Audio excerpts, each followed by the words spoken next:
ప్రజలకు రక్షణగా ఉండాల్సిన పోలీసులే తప్పతాగి ఓ మహిళపై దాడికి దిగిన ఘటన హైదరాబాద్లోని ఎల్బీనగర్ పోలీస్ స్టేషన్ పరిధిలో జరిగింది.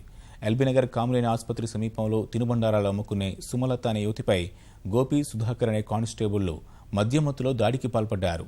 తాగిన మైకంలో వీరంగం సృష్టించారు. కానిస్టేబుల్ దాడి చేసిన విషయాన్ని కుటుంబ సభ్యులకు తెలిపిన మహిళ పోలీసులకు ఫిర్యాదు చేసింది.